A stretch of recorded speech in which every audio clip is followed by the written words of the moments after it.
All right, let's see if we can figure this matchup out. Coach Ditka, your keys to the game. This one could be a blowout. Depends on how the winds are blowing in Phoenix. That could affect the passing game. Can they get into a flow? And can Carson Palmer connect with Larry Gerald? They need to keep the Ravens D, though, on their heels with quick snap counts. Of course, things could go the Ravens' way, and they could squeak one out. Yeah, we'll see if this all comes to pass or whether this is just a bunch of hot air. Yeah, see what you did there? Sausage and beer? I know, the box score.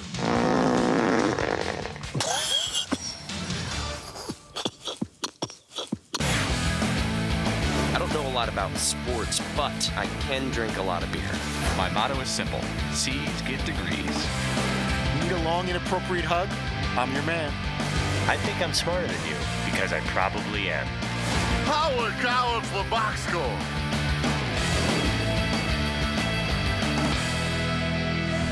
Welcome to the Box Score. I'm Brock in Los Angeles, joined by the Danets in Milford. Guys, another crazy finish in the NFL last night with the Packers squeaking one out in Detroit.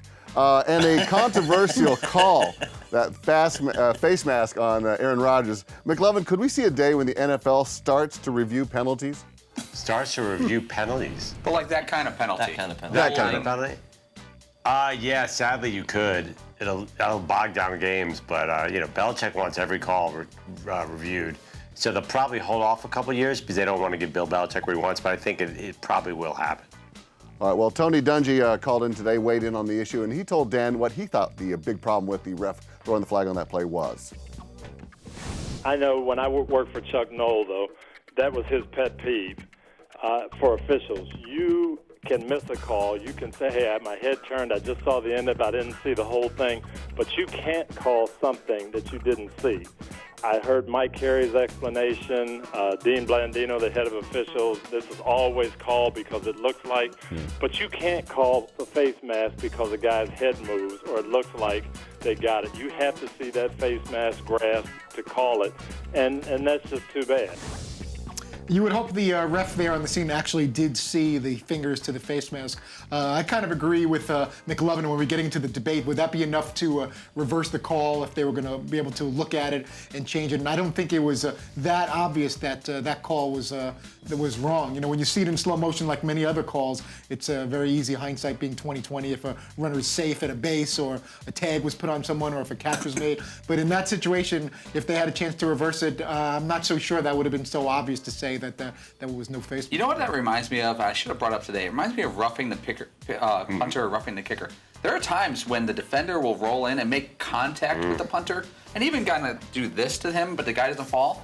Now, he's technically making contact, which is illegal. It's illegal to hit them. But is he hitting them or just making contact with them? I never know. I never know. Yeah. The rule is vague about touching versus banging into. And that's the thing. Last night, he didn't tackle him with the face mask or even pull the face mask. Definitely not. But he did have his hands on the face mask and caused it to move briefly. But to me, it wouldn't be enough to call it. Now, it's tough because the ref on the scene saw it and made the call. But I have to admit, I thought grabbing the face mask was enough for the flag. I thought the rule was if you grab the face mask. But he didn't grab the face mask, though. Yeah. Like, the rule is you have to grab it and control it, right? Yeah. It says grab and control. No, I know. But but it didn't also you kind of have to twist it too. And it moves. That's the ref was behind him. He saw this happen and it went down. Oh, yeah, sure. It's also funny, if a running back was running and he put his hand on the face mask and pushed it, using a helmet to make contact, never called. Almost never called. You don't have to grab. You could push a face mask on a stiff arm, and they'll never call it. And that's way more egregious than what happened at Rodgers. Yeah. The topic of replay in the NFL is an ongoing subject, and you had Mike Florio of Pro Football Talk on today, and he thinks he has the perfect idea to put referees in a better position to use replay. That's one of the things that I think they need to do going forward. Find a way to use replay, not through the whole dog and pony show, go to the sideline, put on the headset, take 3 minutes to figure it all out. I've been advocating all week, put members of the crew upstairs, put them in their uniforms, put them upstairs and give them access to 5 or 6 different monitors so they can talk to the referee in real time, just like they confer on the field. Yeah. Get in the referee's ear. They all have the technology. They're all wired up now to do it. You talk to the referee and you say, pick up that flag. I'm looking at it right here. It wasn't a face mask. Pick up the flag. And you don't do after further review. You don't delay the game. You just announce that there is no foul for face mask on the play. That is, first of all, the scenarios that would come out of this would be so epic in the NFL. First of all, the headset works about 8% of the time in the fourth quarter. Imagine if he throw that flag, then run and picked it up.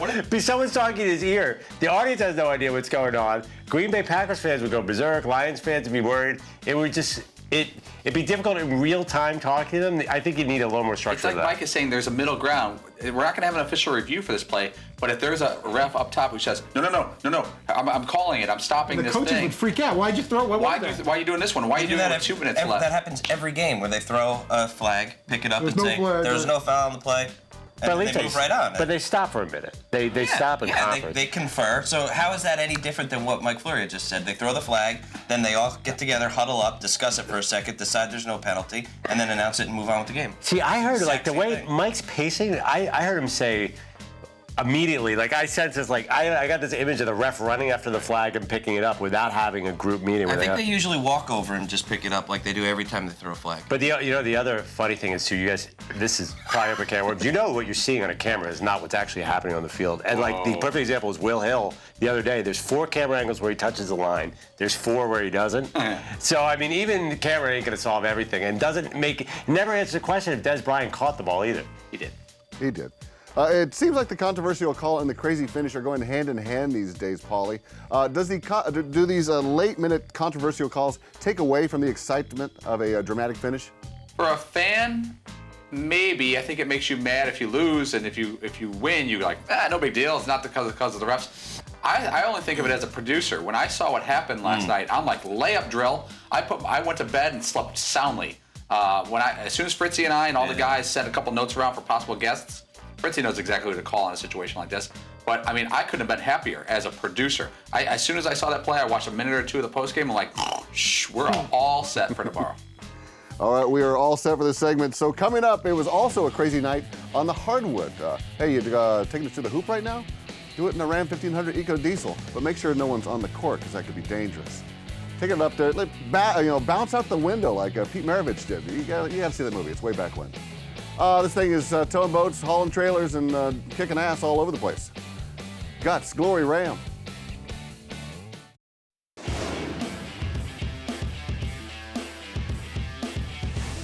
Whoa, we are back here on the box score. A huge upset last night in college hoops. Kentucky went down to UCLA in Westwood last night. Paulie, if the NFL game was a blowout, would this game be getting more attention today? Maybe. Regular season college basketball is really tough to get a buzz. It's December. Let's say that game was a dog last night. I'm not sure the lead would have been Kentucky losing. I think the lead still would have been that game. I mean, if the Packers lose, that's still a huge storyline because why are they sliding? And if they win, it's like, all right, well, are they back? Are they rebounding? So I think either way, we knew coming into today that that game was going to be the lead, the NFL game. We just didn't know what angle of it. I totally agree. If the Warriors would have lost last night. Now, let's say the Warriors lost to whoever. They didn't play last night, I don't think. But if they would have lost last night, then you got something because there's more of a long-term storyline. But then again, in a month like last year, Kentucky was a big deal because they were trying to go for 40-0. So they made college basketball relevant about 2 months in last year with their big streak. All right, well, the play that won the game for the Packers last night was similar to the one that Duke used to get Kentucky defeated in the '92 finals. And so Grant Hill called in today and talked about how easy it was to get that pass off to Laettner without a defender in his grill. You know, Dan, it was a huge advantage. We had a play like that year, I think, at Wake Forest. Similar situation.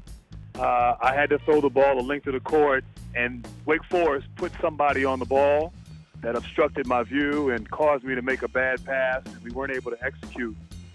So when I went out there, I still vividly remember that moment, getting to the baseline and realizing that, look, nobody's on me. And so there was a sense of relief, a sense of confidence that, okay, I can do this. And I was able to do it.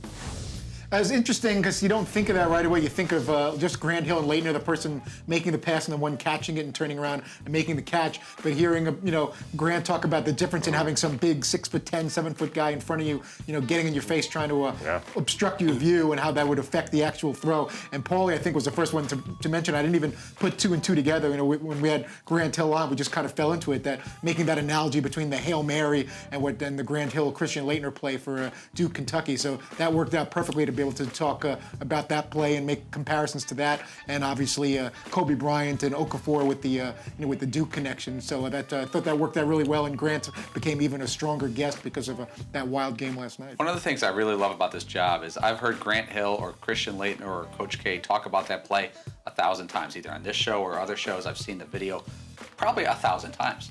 And I found out something new today about that play, that against Wake Forest, somebody had someone on him, and it was disconcerting, and he didn't make a good throw. And then when he got the ball on the baseline, he's like, I'm clean and mean. I could throw this in.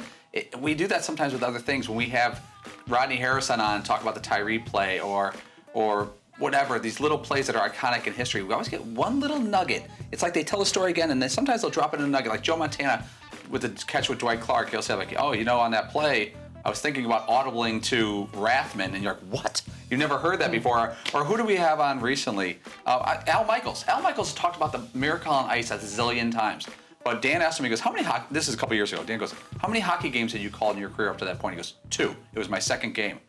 And I was sitting there going, oh my gosh. And I don't know if Al Michaels had told that before, but I definitely never heard it. So I love when we get the little tidbit out of a story that's been told 1,000 times. All right, stick around. The Danettes are going to bail each other out of jail. Maybe. I don't know.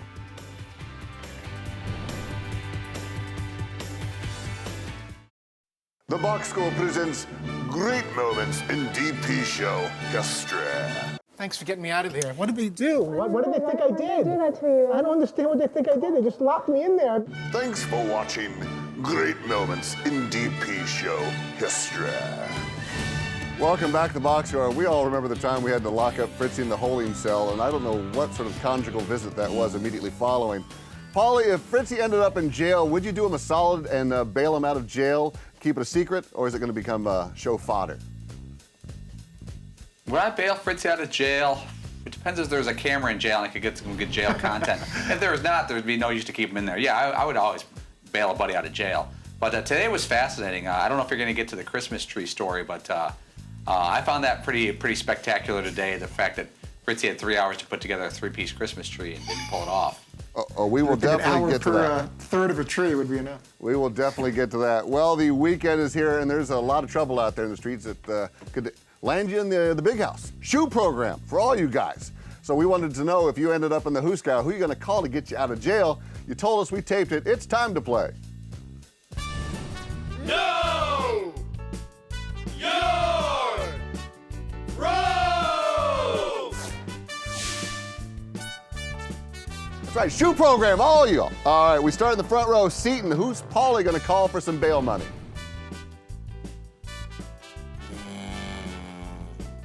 I'm going to say Andrew McLovin-Perloff. Was it McLovin? Pretty easy one here. Fritzy would never even go down to jail, much less give you the money. McLovin, he'd probably come through, but there'd be a lot of rigmarole to get him to agree to it and directions and all that stuff. And Seton's been to jail before. He knows where to go. He knows where to get money at 3 in the morning. Seton, bail money.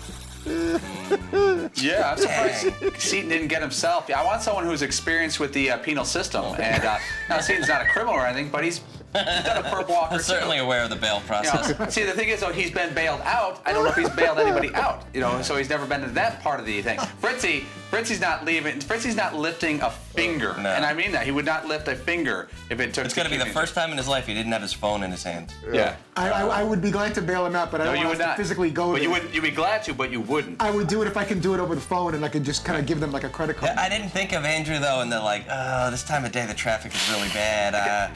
I don't know that I'm going to be able to get all the way over there. I mean, BQE right now is just a disaster. Oh, whatever. So. Andrew's a good guy and a good wingman, and he would come through eventually. But if he saw on his caller ID Danbury Correctional Facility, he's hanging out. And I don't blame him. Danbury's a big haul for Brooklyn. On to the back row. Fritzy, which Danette would McLovin trust to get him out of jail? I'm going to say McLovin would have Paulie do it with concerns that that Paulie would be bringing some kind of camera or phone camera, something where he would be using some clips for the show. That's if you're in jail. I don't know if that's if I'm in jail.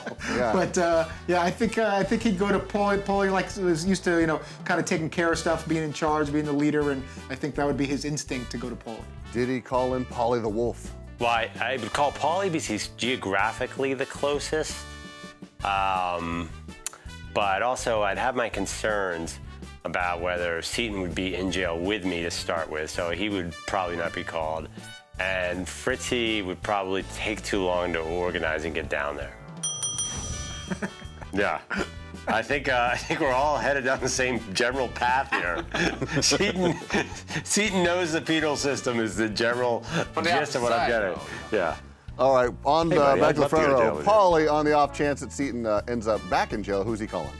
I think he's calling me. He wants to get the job done, get out of jail as fast as possible. I don't always have money on me. I would talk him out of jail if I had to, or, I don't think I'd break him out, but if it need be, we'd work on that plan too. But I get there pretty fast. All right, is it Paulie the Fixer?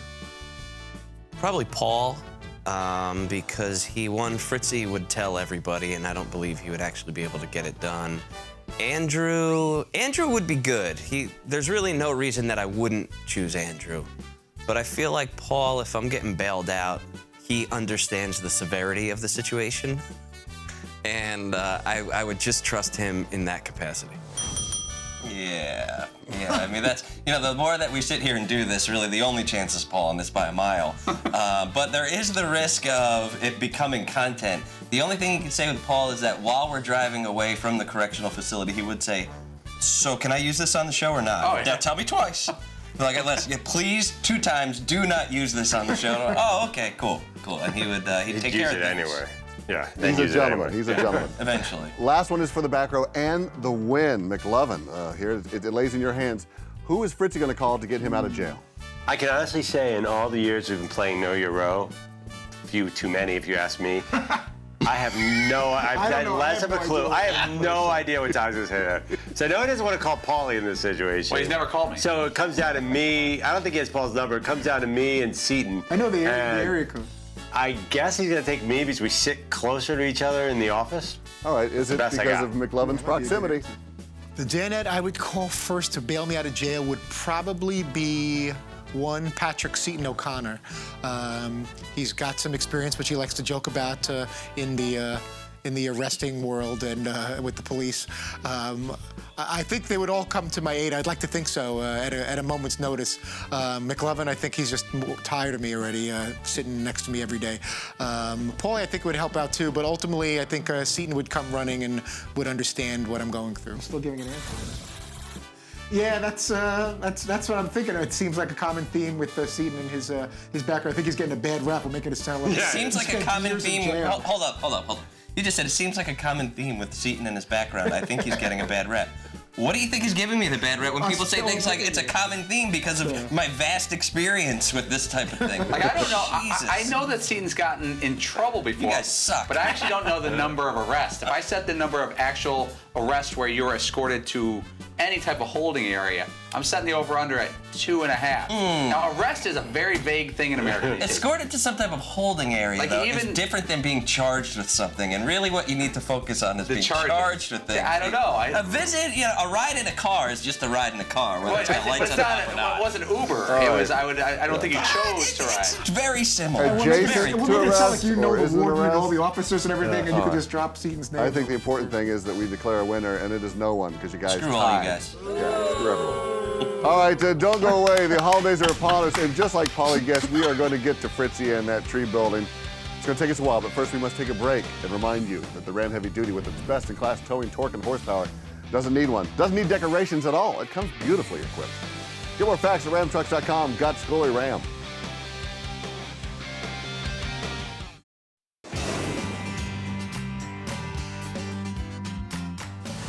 We are closing up shop here on the box score. Guy, the holiday season is here and everyone's decorating their house. Fritzy, you got a lot of flack for hiring someone to decorate your home. Paulie, you gave him the task of assembling the tree for the man cave. How did he do early on? Not good at all. This challenge was I more wanted to see Fritzy try it because It's a 3-piece tree. It probably takes, I would guess, 90 seconds to 2.5 minutes to put together, and he had 3 hours.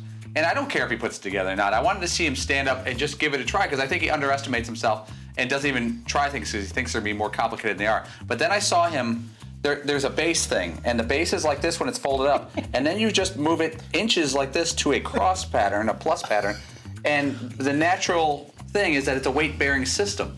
And he looked at it like it was physics class, like way bigger than Rubik's Cube. And I actually had to give him a hint because I felt so bad about it. And for me to feel bad doesn't happen. It brought back bad memories, like I was in some kind of chem lab project. I'm like, but it wasn't a chem lab, it was this. It was like really? It was like if you've ever played with toys ever before in your life and tried to stack them up, you would have some type of basic knowledge. Like my daughter designed a little Christmas tree and made it with paper, and she cut out the pieces of paper and she put one over the top like this. She's 6. She's 6, and she had a nice base to it and stood up on its own. Seems very confusing, the whole base thing. To me, I wish it was just some kind of Nerf. And another thing I'm curious about: why didn't you try to finish it? I think I know what you're going to say here. I'm going to call through the BS flag.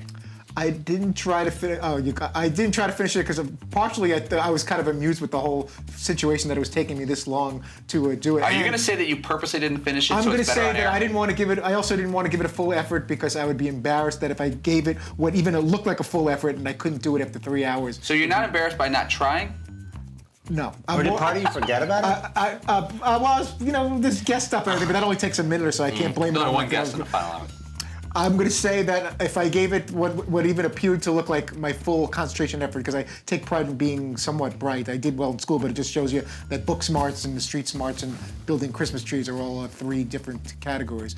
That if I couldn't do it in spite of my best effort, something that would take a minute and a half took 3 hours. Now, I know $100 isn't a truckload of money. It's still nice. It is. I would do if you told me right over there I had to switch those 3 pictures out of in a different order to make $100. I would walk over there and do it. But you could have made a quick 100 and just you could have bought yourself a jersey or something. You're right. I probably wouldn't have accepted the money because. Well, that's not possible. I had the money ready to go for you. I blew it. I had an opportunity there to just snap a couple of things in and make an easy $100. We thought you were doing good with the base, Fritzy, but then you had to get to the top part of the tree, and then you seem to be having problems finishing this thing. What was the issue trying to actually finish this tree? I was looking for the post that connects it to the one pole that goes into the other post there, and I couldn't find it through the shrubbery there, so I just started shoving it in, and then I was just trying to just balance it on top, realizing that wasn't going to work. Because the bottom piece and the middle piece there's something that you can obviously see. One thing connects to the other. I wasn't seeing that on the top there. Did you think about pushing it at all out of the way to look at? I just decided I'm just going to lean it up against the wall of morale and go back to my desk, into my little comfort zone. Just one quick question, Todd Fritz. Do you buy your kids any toys that some assembly is required? Fascinating question. Great question. Well done. There have been, but none of which that I've put together. Does your wife put them together? Yes. If there are things that need to be put together, I'll put like stickers on, like when the kids were little, or if they wanted a car, I'll put the decals. My last question. Yeah. What training did your wife have growing up that you didn't have that makes her qualified to put something together? That's a great question. I get very frustrated very easily, and then I start throwing things, or I just don't want anything to do with it. I'm very intimidated by directions and 3-dimensional. A goes into C and then B, and then I'll go get the batteries and I'll put the stickers on. But if you got to start drilling things or screwing things or moving something like this, or doing that or snapping things, it's just too. I get aggravated and I just start getting hot and it's not good. Oh, we should have your wife call in. All right, before you break out in hives, Fritzy, who's on next week, please? We hope to hear from Michael Irvin Monday, but not confirmed. We hope to hear from Rick Neuheisel Monday, but not confirmed. So to answer your question, we are wide open Monday, but Ron Howard will be in our New York studios Tuesday. So that's Holy smokes, Richie Cunningham, fascinating. All right, we are back Monday right here on Opie Cunningham. Opie Cunningham. Hey guys, by the way, if you're setting up your Christmas tree, just do this, and you're going to be okay. Have a great weekend. I don't know a lot about sports, but I can drink a lot of beer. My motto is simple. C's get degrees. Need a long, inappropriate hug? I'm your man. I think I'm smarter than you, because I probably am. Hey, thanks for watching the box score. Holy cow!